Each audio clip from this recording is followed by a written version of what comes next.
शाम के 7 बज रहे हैं। नमस्कार, न्यूज 24 पर आप देख रहे हैं सबसे बड़ा सवाल। आपके साथ में हूं मानक गुप्ता। उत्तर प्रदेश की बहुजन समाज पार्टी के बैंक खाते में 104 करोड़ रुपए कैश जमा होने का मामला सामने आया है। दिल्ली के एक बैंक में ये पैसे हर दिन 15 से 17 करोड़ के हिसाब से जमा किए गए। दरअसल इन्फोर्समेंट डायरेक्टरेट की जांच में यह खुलासा हुआ है, जिसके बाद से इस पर बीजेपी और बीएसपी में सियासी महाभारत छिड़ गई है। मायावती के भाई के अकाउंट में भी करीब 1.5 करोड़ कैश जमा होने की बात सामने आई है, जिसकी जांच चल रही है। सरकार कह रही है काले धन के खिलाफ जंग में किसी को बख्शा नहीं जाएगा, तो मायावती सफाई दे रही हैं कि कैश में यह चंदा उन्हें जनता से मिला, और वो भी नोटबंदी से पहले, जिसे नियमों के मुताबिक बैंक में जमा करा दिया गया। मायावती मोदी सरकार का शुक्रिया अदा कर रही हैं और कह रही हैं सरकार ने उन्हें प्रताड़ित करके उनकी जीत सुनिश्चित कर दी है। तो बीजेपी का कहना है मायावती भ्रष्टाचार को दलित कार्ड से छिपा नहीं सकती। इसीलिए हमारा सबसे बड़ा सवाल आज यही है, कैश चंदे पर मायावती को क्या मोदी सरकार जानबूझकर निशाना बना रही है, और नोटबंदी में सभी पार्टियां अपने अपने पैसे का हिसाब क्यों नहीं देती? इसी पर बहस होगी, लेकिन पहले जरा सुनिए मायावती का आरोप और सरकार का जवाब। तो स्वाभाविक है कि हमारे लोग को छोटे नोट तो लेके आते नहीं है, क्योंकि लाने में भी उनको छोटे नोट को लाने में दिक्कत होती है। बड़े नोट करा के वो चाहे बैंकों से कराएं चाहे अपने साथियों से एक्सचेंज कर ले, तो वो लेकर आते हैं। जब वो उसको लेकर आए, लेकिन इसी बीच में नोटबंदी का ये डिसीजन आ गया, तो ये तो पार्टी का पैसा है। तो जब पार्टी का पैसा है और हमारे दफ्तर में जमा है, तो उस पैसे को क्या हम फेंक देंगे? क्या लोगों ने इकट्ठा किया है, तो और उस पैसे को हमने कोई हेराफेरी करके नहीं, हमने उस पैसे को ईमानदारी निष्ठा से, पूरा हमारा एक एक पैसे का हिसाब है, तो उसको पूरी ईमानदारी निष्ठा से तो उस पैसे को जमा कराया है। लेकिन बार बार अपनी गड़बड़ी, अपना भ्रष्टाचार, अपनी कमजोरी, जब भी कानून कुछ कार्रवाई करे तो दलितों के साथ अत्याचार हो रहा है। ये बहुत ही दुर्भाग्यपूर्ण है, हम इसकी भी निंदा करते हैं। सबसे बड़ा सवाल में आज मेरे साथ हैं बहुजन समाज पार्टी से सुधींद्र भदौरिया साहब, यहां स्टूडियो में है, स्वागत है आपका। बीजेपी से संबित पात्रा यहां स्टूडियो में है। कांग्रेस से मेरे साथ मीम अफजल साहब हैं, उनको आप देख पा रहे हैं टीवी स्क्रीन पर, और समाजवादी पार्टी से असीम वकार लखनऊ से मेरे साथ जुड़ गए। आप सभी का बहुत बहुत स्वागत। सुधींद्र भदौरिया साहब, ईडी की जांच में खुलासा हुआ कि बीएसपी के अकाउंट में 104 करोड़ रुपए जमा हुए। आप ये आरोप कैसे लगा रहे हैं कि सरकार जानबूझकर निशाना बना रही है? बैंक की जांच हो रही थी, उसमें सामने आ गया। देखिए, सरकार का जो ये दोहरा मापदंड है, उसके बारे में हम कह रहे हैं। हमने 104 करोड़ रुपया जमा किया, ये बहन मायावती जी कह रही हैं उसका हिसाब है, और हमने उसको जमा किया है, तो एनफोर्समेंट डायरेक्टरेट को भी जवाब देंगे, इनकम टैक्स को भी जवाब देंगे। पर मैं कहना ये चाहता हूं, कोऑपरेटिव बैंक जिसके अमित शाह डायरेक्टर हैं, 500 करोड़ रुपया जमा हुआ। बंगाल के बैंक में जिस समय ये नोटबंदी का फैसला हुआ, बीजेपी ने पैसा जमा कराया। देश भर में भारतीय जनता पार्टी के लिए जमीनें खरीदी गई नोटबंदी के बाद, और उसके पहले तत्काल। तो उसके बारे में ये जो सौतेला व्यवहार हो रहा है विपक्ष के साथ, इसके खिलाफ हम हैं। और देखिए, ये आप कह रहे हैं कि आपके जो पकड़े गए बीएसपी के जो पैसे सामने आ गए, आप कह रहे हैं कि सबके सामने आने चाहिए? नहीं, मेरा ये कहना है, नहीं, मेरा कहना ये है कि इन लोगों ने जो 700 करोड़ रुपया जमा किया, 20,000 रुपए से चंदे का कम दिखाते हुए बीजेपी के खाते में, दूसरे नंबर पे आपके तो सारा ही कैश है, बीएसपी के तो सारा ही कैश है। बहुजन समाज पार्टी के बारे में, क्योंकि दलित से, पिछड़ों से, मुसलमानों से, गरीबों, जो 1000, 2000, 10,000, 15, ये तो कह रहे थे 15-15 लाख रुपया हर एक के खाते में लाएंगे। हमने अगर 1000 लोगों को भी अगर 15-15 लाख रुपए दिए होते तो ये 100 करोड़ रुपए हो गए होते। आपने एक बात बहुत अच्छी कही भदौरिया साहब, और मैं आपसे सहमत हूं इस पर कि अगर बहुजन समाज पार्टी का कैश बैंक में जमा हुआ, पकड़ा गया, सामने आ गया, पकड़ा गया आपको पसंद नहीं आएगा शब्द, सामने आ गया,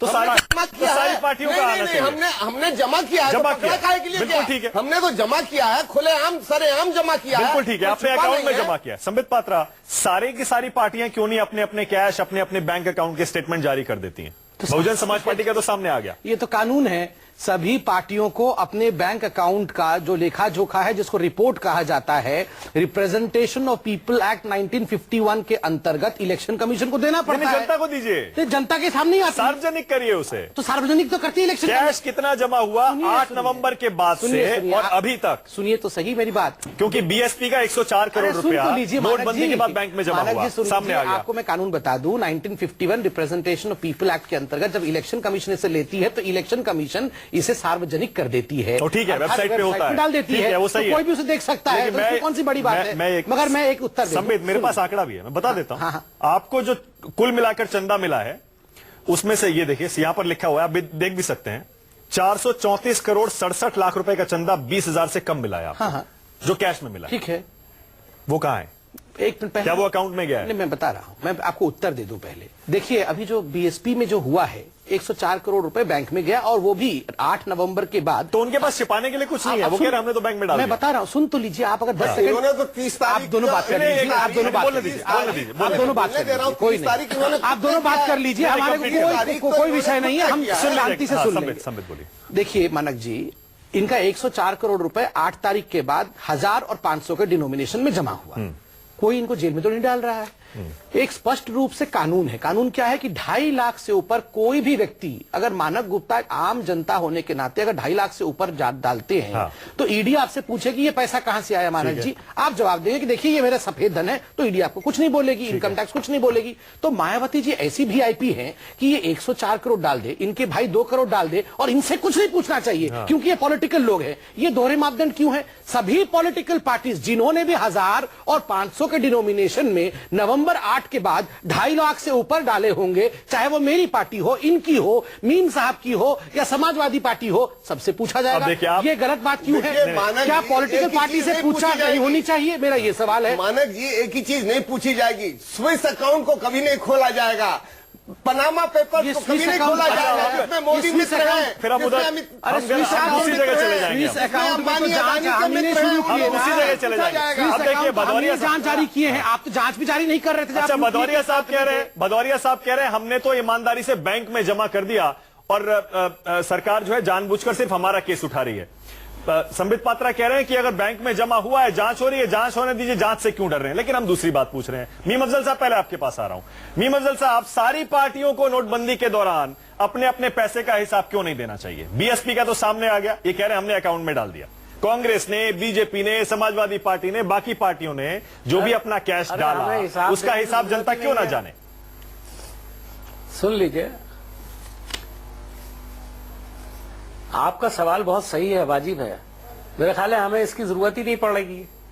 अगर कहीं भी कोई गड़बड़ पाई जाएगी तो सरकार बैठी है ना सेलेक्टिव लीक करने के लिए। ये सेलेक्टिव लीक ही तो की गई है बहन मायावती जी के खिलाफ। आज जो ये सेलेक्टिव लीक है, सरकार इससे बाज आए। अच्छा, हमें ये तो बता दें कि वो जो एक शख्स था जिसका नाम महेश शाह था, उसके बारे में बड़ी खबर चली थी, टेलीविजन चैनल पर आकर उसने बताया था, वो गायब है अब तक। उसके बारे में कोई सरकार जानकारी नहीं दे रही, किधर गायब है वो, जेल में है, बताइए जेल में है, उसका किन लोगों से ताल्लुक था, वो पैसा कौन सा था जिनसे लेकर के वो जमा कराने के बाद तैयार था? इस पे जवाब दे दो। तो मैं ये पूछ रहा हूं, मैं जवाब दे देता हूं कि सरकार सेलेक्टिव जो लीक कर रही है, एतराज इस पर है। मुझे इस बात पर एतराज नहीं है कि बहन जी के पास 104 करोड़ रुपया तो उसकी जांच नहीं होनी चाहिए, कांग्रेस के पास अगर उससे ज्यादा है तो उसकी जांच नहीं होनी चाहिए। सवाल ये है कि कांग्रेस की आप डिटेल खुद क्यों नहीं सार्वजनिक कर देते? कितना पैसा है इसकी? अगर आप ये कह रहे हैं कि सेलेक्टिव लीक है, कहूंगा तो अभी संबित पात्रा जी नाराज होने कांग्रेस का आप लगेंगे। खुद अपने आप पर लीक कर दीजिए डिटेल। सर मैं कह रहा हूं अपने आप सार्वजनिक कर दीजिए कांग्रेस का, उसके बाद बीजेपी के पाले में गेंद आ जाएगी, मॉरल रिस्पॉन्सिबिलिटी इनकी होगी। सरकार में रहते हुए ये करते हैं नहीं करते? चूहे बिल्ली का खेल है, इनको करने दीजिए ना, फिर हम इनको बताएंगे। अच्छा, ये चूहे बिल्ली का खेल है, नहीं पा रहे हैं, ये पूरा हम इनको बताएंगे ना, पहले इनको करने दीजिए। अभी तो हम एक एक करके इनकी परतें खोल रहे हैं। अच्छा, इतनी ईमानदार पार्टी है ये कि देश में सबसे ज्यादा लूटने के बाद ये हमारी परतें खोल रहे हैं। सारा पैसा व्हाइट है। बताइए, परत दर परत देश को लूट लिया, जो बीजेपी का हवा से लेकर पाताल तक परत दर परत देश को लूटा है, और अब हमारी परतें खोलेंगे। जो इस देश में जो भ्रष्टाचार के खिलाफ परतें खोलेंगे, फिर हम डिविएट कर जाएंगे। अरे भाई 70 साल में हमने देश को लूटा, तो हमारा अकाउंट में पैसा ज्यादा होना चाहिए था।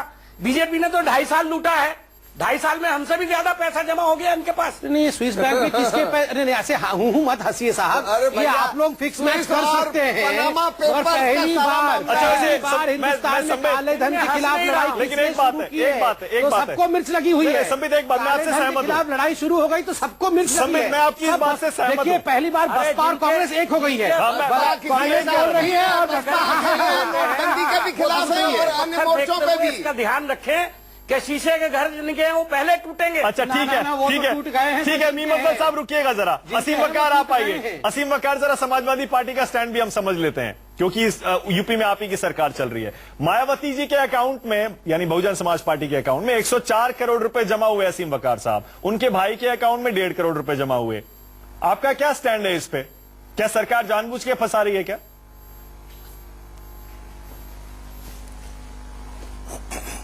देखिए, सीधा सीधा से स्टैंड हर आदमी का एक ही है। मैं अभी आपके चैनल से पहले एक चैनल पर था और जनाब संबित पात्रा जी वहां मेरे साथ थे। मैंने सीधा सवाल किया कि मायावती जी ने 104 करोड़ जमा कराए या 1004 करोड़ जमा कराए। सवाल ये नहीं है, सवाल ये है कि वो नंबर 1 साबित कर पाती हैं, नहीं कर पाती हैं, उन्होंने क्या दिखाया क्या नहीं दिखाया, ये तो बात का विषय है। अभी मीम अफजल साहब ने एक नाम लिया था महेश शाह साहब का, 13,500 करोड़ रुपए बरामद हुए, लेकिन उसमें जो अहम खबर क्या कहना चाह रहे हैं महेश शाह के बारे में? आईटी ने तो हम पकड़ा अभी है, और जिसमें नाम कहते हैं बताएंगे, एजेंट है, किसने पकड़ा नाम महेश शाह बताएंगे, को? नाम आज बताएंगे। तक महेश शाह खुला क्यों घूम रहा था? अरे सर, मैं तो बीच में नहीं बोला था। नहीं, नहीं, एक सेकंड, हम लोग पता नहीं महेश शाह पे क्यों चले जाते हैं। हम इस समय पार्टियों की बात कर रहे हैं। एक सेकंड, संबित, एक बात सेकंड, को आ जाने दीजिए हम पार्टियों की बात कर रहे हैं। समाजवादी पार्टी की तरफ से असीम वकार आप बोलिए, आप भी कहिए कि सभी पार्टियां नोटबंदी के दौरान कितना चलिए। पैसा बैंक में जमा किया, पुराने नोट चलिए, सार्वजनिक कर दें। आप कह दीजिए हम भी करते हैं, सब कर दें। नहीं सर, ये इसी की तो लड़ाई हो रही थी शिवपाल जी और सब करेंगे और सबको करना चाहिए, लेकिन मैं अपने आदरणीय बहुत ईमानदार बादशाह सलामत से एक गुजारिश करना चाहता हूं आजम खान देश जी की क्या बोल आवाम रहे की हैं? तरफ से ये कि बादशाह साहब, सलामत आपने, किसके अगर लिए आप बोल बहुत रहे हैं? ईमानदार आजम खान आदमी जी तो इज्जत दे रहे हैं। तो आपने एक कानून बनाया, आपने एक कानून बनाया, सुन तो लीजिए सर, सर सुन तो लीजिए, आप सब्र तहम्मुल दिखाया कीजिए, आप बहुत उतावले मत बना कीजिए, पढ़े लिखे आदमी है। हाँ, चलिए। 4 लोग में से बादशाह सलामत ने कानून बनाया कि अगर हम एक समोसा खाएं, एक चाय पिए तो पेटीएम और एटीएम करें। और देश में राजनीतिक दल, बीजेपी जैसे दल 20,000 रुपए अगर चंदा ले तो वो कैश में ले लें और ये भी ना बताएं कहां से आया, किसने दिया। ये खाली अब बताइए, बहुत ईमानदार अब बताइए, एक पहले ये सेकंड बताइए। कानून असीम खत्म वकार, कीजिए। बड़ी अजीब सी बात ये कानून है, खत्म बड़ी कीजिए। अजीब सी बात है। और बहुजन 20 समाज रुपए पार्टी की के अगर अकाउंट चंदा में 104 करोड़ रुपए का मामला सामने आता है। आप सवाल बीजेपी से पूछ रहे हैं, बीएसपी के खिलाफ एक शब्द बोले हुए, समझ में नहीं आई मुझे ये बात। फिक्स्ड मैच है। नहीं, आप जरा इसके बारे में एक शब्द नहीं बोलूंगा, 100 शब्द बोलूंगा। बहुजन समाज पार्टी के बारे में पूरा देश जानता है कि वो टिकट बेचती हैं। उनके अरे ऊपर भैया, सरकार से आपका पहले जो उनके है लोगों ने, समाजवादी उनकी पार्टी के लोगों ने का आरोप लगाया कि बहुजन जो समाज पूरा पार्टी धनतंत्र टिकट है, बेचने की दुकान ये है पूरा देश और जानता वहाँ है। टिकट बेचे जाते हैं। मुलायम सिंह जी के परिवार वो के पैसा पास कहाँ से आता है, कैसे ये आता भी है, पूरे तो देश को आपकी मालूम जांच का है। विषय है। इनकम टैक्स की जांच का विषय है। इनकम टैक्स वाले बताएं कि कहाँ से पैसा आया था। समाजवादी पार्टी वाले कैसे बता सकते हैं? कि घर के एमएलए, एमपी कानून और आपके मंत्री पास है, और सरकार ताकत आपके पास है, 40 लोग हैं डिपार्टमेंट आपके पास परिवार है। के लोग। बताएंगे आप कि हम बताएंगे? First family of Hindustan, Jawaharlal Nehru से बड़ी फैमिली हो गई आज आपकी। भदौरिया साहब काफी गुस्से में लग रहे हैं। ऐसा लग रहा है कि बिल्कुल। बीएसपी का अकाउंट सामने आ गया, जी बाकियों नहीं, का क्यों नहीं आ रहा है? मैं तो ये कह रहा हूं, आपको ये बेचैनी हो रही है? जी नहीं, देखिए हमारा तो है, हम तो तैयार है। अगर इनको वास्तव में भ्रष्टाचार और काले धन के खिलाफ लड़ना होता तो इन्होंने लोकपाल बनाया होता, जिसके लिए पूरे देश में आंदोलन हुआ। 3 साल से धूल चढ़ी हुई है उस फाइल पर। अच्छा, एक बात लोकपाल बताइए, के माध्यम मोदी जी ने, से मोदी साहब का क्योंकि बिरला की लिस्ट में नाम आ गया, आराम से बोलिए सहारा साहब। की लिस्ट में नाम आ गया। अच्छा, इसलिए मैं ये दूसरे, चाहते मैं हैं कि वापस लोकपाल कभी ना मैं वापस बनाया मुद्दे जाए। पे आ रहा हूं। मोदी जी ने कहा सारे एमएलए, सारे एमपीज अपना अपना हिसाब दें कि उन्होंने नोटबंदी के दौरान अपने अकाउंट में कितने पैसे जमा कराए।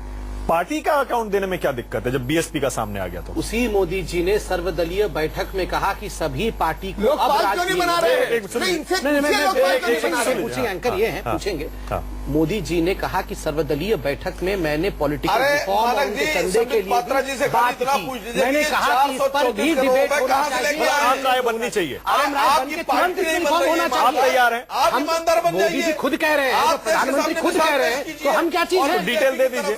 क्यों नहीं देंगे डिटेल? तो हम इलेक्शन कमीशन को देते हैं, कानून भी बदलेंगे। नहीं, जनता अब को जिस- भी दीजिए। मैं बोल रहा हूँ, जिस दिन कानून बदलेंगे ना, ये सारे लोग जो बैठे हैं, हेलो हेलो इंटॉलरेंस वालों आ जाओ, हेलो कहाँ हो? मीम अफजल साहब। इंटॉलरेंस का डिबेट फिर से शुरू कर दो, यही शुरू हो जाएगा। मीम अफजल साहब, पिछले साल 207 करोड़ रुपए आपकी पार्टी को मिले चंदे में, इसमें 65 करोड़ 58,20,000 रुपए, 20,000 से कम का चंदा है। इस पर भी आप बोलिए। और नोटबंदी के दौरान आपने कितने पैसे आपकी पार्टी ने अकाउंट में जमा किए हैं, उस पर भी कुछ सार्वजनिक करिए। है एक दूसरा अकाउंट 10 जनपद में है। देखिए, अगर आपने पहले कहा होता तो मैं पूछ करके आ जाता, जी, और मैं पूछ करके आ जाता कि पार्टी के पास कितना पैसा है। जरूरत पड़ेगी तो हम बताने के लिए तैयार हैं। बहुत बढ़िया। भारतीय जनता पार्टी बता दे, दूसरे अकाउंट में है। बहुत बढ़िया। नहीं नहीं, ठीक है, अब ठीक है। मीम अफजल साहब, कांग्रेस के वरिष्ठ नेता और आधिकारिक प्रवक्ता होने के नाते मैं आपकी इस बात को ऐलान मान रहा हूं। कांग्रेस पार्टी तैयार है ये बताने के लिए कि नोटबंदी के दौरान कितने पुराने नोट उन्होंने अपने अकाउंट में जमा करवाए। ठीक कह रहा हूं मैं? हाँ हाँ, अरे तो बताना क्या है, ये तो क्लियर है। आप बैंकों में जाइए, पता लग जाएगा। भारतीय नहीं नहीं जनता नहीं पार्टी नहीं ने नहीं, कितना सरकार जमा पर मत कराया? डालिए कि जांच करके तो निकाल रूलिंग पार्टी लीजिए। है, आप सबसे अपने आप बड़े करने को तैयार है ईमानदारी ना? के सबसे बड़े फरिश्ते तो यही हैं। सबसे पहले तो इनको आगे आना चाहिए ना। बताइए संबित, प्रधानमंत्री एग्जाम्पल सेट उसका करिए। फील कर रहे हैं। बता देता हूं। एग्जाम्पल मैं सेट बात करिए। पूछ रहा था मानव आपको जी। आगे आना चाहिए। उसका जवाब नहीं दिया। लोकपाल का हमने सुनते देश रहे का हैं। लोकपाल 3 साल सुनिए, पहले 70 साल हमने अरे एक सेकंड, मीम अफजल साहब को कंप्लीट कर मंत्री देना। जी उसके दायरे में आए, बर्बाद इसके करके लिए खा बिल गए। पास हुआ, कानून हमारे बना। अकाउंट में मीम अफजल साहब कंप्लीट कर पकड़ा देना। गया है और आप पैसा आज इतना कम चिल्ला रहे मीम हैं। साहब कंप्लीट कर आज ही देना। पकड़े गए हैं, आज ही चिल्ला रहे हैं। प्रधानमंत्री जी अच्छी को बात। बचाना ये है। अच्छी अभी बात। बिरला के सहारा की ऊपर डायरी सीना इसके जोड़ी नाम है। बताइए। जो मैंने भाई सवाल दूध का पूछा है, पानी का मानक पानी जी, हो दूध का जाता। दूध, पानी का अगर पानी है, दूध लोकपाल में बन देश जाता का सुप्रीम सुप्रीम कोर्ट कोर्ट ने क्या कहा है? पानी का पानी ये हो दूध का दूध, जाता। पानी का पानी अरे है। भैया, ये सुप्रीम कोर्ट ने किया, ये सुप्रीम कोर्ट खुद ही अपने ऊपर ज्यादा है। है। इसको खुद ही दिखाइए। मुल्जिम और खुद ही जज। जज तो सुप्रीम अरे भैया, कोर्ट है। लोकपाल बनाइए। अरे जज तो अगर सुप्रीम ईमानदार कोर्ट है, दिखाइए, लोकपाल दिखाइए। बनाइए। क्लोजअप हम दिखाइए। ये कह रहे हैं, क्लोजअप लोकपाल दिखाइए, बनाइए। क्लोजअप लोकपाल दिखाइए। लोकपाल नहीं बनाएंगे। भदौरिया साहब, प्रधानमंत्री दिखाइए, उसके भदौरिया दायरे में आ इसको जाएंगे। दिखाइए क्लोजअप। भदौरिया साहब जो बात देखिए, कह रहे हैं, खुद ही जज नहीं बने देखिए, हैं। लोकपाल इसलिए नहीं बनाएंगे क्योंकि भदौरिया प्रधानमंत्री उसके साहब, दायरे शांत में हो आएंगे, हमें मालूम है। शांत हो जाइए। प्रधानमंत्री शांत अरे हो भैया जाइए, प्रभु, ऐसे शांत हो कागज जाइए। और पानी और ये दिखाने से नहीं होता है। पानी पीजिए। प्लेट नहीं, नहीं। ये अच्छा, रहा है सुप्रीम कागज। कोर्ट में वो मामला चल रहा है। कागज दिखा दीजिए, ये रहा है कागज, ये है प्रधानमंत्री ये फर्जी की लिस्ट। कागज है या असली हाँ, कागज है? ये असली देखिए। दिखा दीजिए। मैं दिखा रहा हूँ ये असली फर्जी कागज। कागज है, असली देखिए, कागज। देखिए, हाँ, बस अब और मैं है, अपना असली ये कागज देखिए, दिखा आप देख लीजिए, ये देखिए, फर्जी ये कागज है, फर्जी कागज। और ये जो है इनके लिस्ट असली के कागज। नाम है और इसमें भदौरिया सहारा साहब, गला पेपर खराब हो जाएगा, और थोड़ा ये जो है अच्छा, सारा का सारा इनके खिलाफ भदौरिया हो जाएगा। साहब, भदौरिया लोकपाल साहब, बनाएंगे, मैं लोकपाल समझ, बनाए। लेकिन भदौरिया साहब मैं समझ रहा हूं, मैं थोड़ा इसका उत्तर दे दूं। नहीं, लोकपाल अगर नहीं बनाते हैं तो ये प्रधानमंत्री जी को बचाना चाहते हैं। शांत हो जाएंगे जरा। हाँ, जल्दी। मैं उत्तर दे दूं। देखिए, इन्होंने कुछ फर्जी कागज दिखाए, ये प्लीज। अरे भैया, फर्जी तो आप बात कर रहे अरे सुन तो- हैं, फर्जी लिस्ट भी ओहो, आप प्रभु, असली लिस्ट बनवाइए। प्रभु, पानी भाई पीजिए, देखिए, पानी लीजिए, पीजिए, लीजिए, पानी मेरा पीजिए, पानी आप- पीजिए। नहीं, हम मेरा आप पीजिए, मगर आप और सुनिए। चाय भी पीजिए और चिप्स भी हम चाय पे खाइए। चर्चा करते हैं, हम चाय पे चर्चा करेंगे, आप सुनिए। चिप्स भी खाइए, थोड़ा चिप्स खाइए। मैं 104 करोड़ का कुछ भी नहीं छूता हूँ। मैं आपके पास तो भैया 104 करोड़ का कुछ नहीं अंबानी छूता। अदानी का माल है आपका, इसलिए चिप्स। मैं- आप तो माल खाते हैं, भ्रष्टाचार के पैसे माल को नहीं खाते हैं, छूता। माल खाते हैं देश का, इसलिए आप काहे के लिए चिप्स जनता छुएंगे? के लिए ये जरूरी है। देखिए, मैं ये जो दिखा रहा था, ये सुप्रीम कोर्ट ने कहा है कि राहुल गांधी सुप्रीम कोर्ट ने कुछ नहीं कहा, लोकपाल बनाइए, आप में दम है तो लोकपाल बनाइए। सुनिए तो, सुनिए। नहीं, हम बिल्कुल नहीं, सुनिए तो। लोकपाल कब बनाएंगे ऐसे, इससे मैं उसका भी जवाब हम दूंगा। जानना सुनिए। चाहते हैं। नहीं, अरे आप पहले सुनिए। इसका उत्तर दीजिए कि लोकपाल कब बनाएंगे। समय ऐसे जवाब दूंगा, समय जब पकड़ेगा आप समय इस मुद्दे को छोड़ दीजिए आप। इस मुद्दे को छोड़ दीजिए, ये सुप्रीम कोर्ट ने। ऐसे डिबेट नहीं हो पाएगा, ये बोलने नहीं देंगे तो डिबेट कैसे होगा, ये बताइए। अरे भदौरिया साहब बोलने तो दीजिए, ऐसे कैसे आपने इतने आरोप लगाए। भदौरिया साहब, आपने राहुल हमारे गांधी के बारे पूजनीय में हैं, बोला। तबीयत खराब मत करिए। कितने नंबर बढ़े आपके पार्टी में? मोदी जी की खराब हो गई,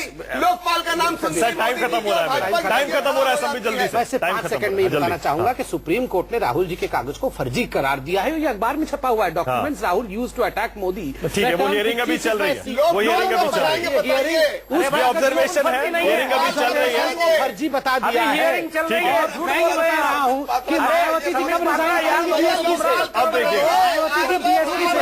अब देखिए, अब आप खुद समझ सकते हैं। टाइम मेरे पास बिल्कुल खत्म हो गया है। प्रधानमंत्री जी टाइम मेरे पास बिल्कुल खत्म हो गया है। लेकिन जितनी गर्मा गर्म बहस आज हुई है, ऐसा लग रहा था कि स्लैंगिंग मैच चल रहा है। कोई किसी दूसरे आदमी को बोलने देने को तैयार नहीं। इसी से आप समझ लीजिए कि बिल्कुल राजनीतिक पार्टियों की जो कमजोर नब्ज है, आज उस पर हमने हाथ रखा है। बहुत बहुत शुक्रिया सबसे बड़ा सवाल में आने के लिए सुधींद्र भदौरिया, संबित पात्रा, असीम वकार और मीम अफजल साहब। लेकिन हम तो चाहते हैं, मीम अफजल साहब की बात का मैं स्वागत करता हूं और मैं चाहूंगा कि अपने इस बयान को वो थोड़ा आगे ले जाएं, एक एग्जाम्पल सेट करें और रूलिंग पार्टी भी एग्जाम्पल सेट करे। बीएसपी के अकाउंट में कितने पैसे जमा, सर और तो नहीं है, 104 करोड़ ही है ना, ये उसके अलावा और भी होंगे। हम जवाब देंगे देश के असीम वकार भी बिल्कुल इसी तरह से, जितने पैसे जमा हुए हैं नोटबंदी के दौरान, हर कोई अपना हिसाब दे, जनता को जानना जरूरी है। छोटा सा ब्रेक ले रहे हैं, देखते रहिए न्यूज़ 24। चलिए।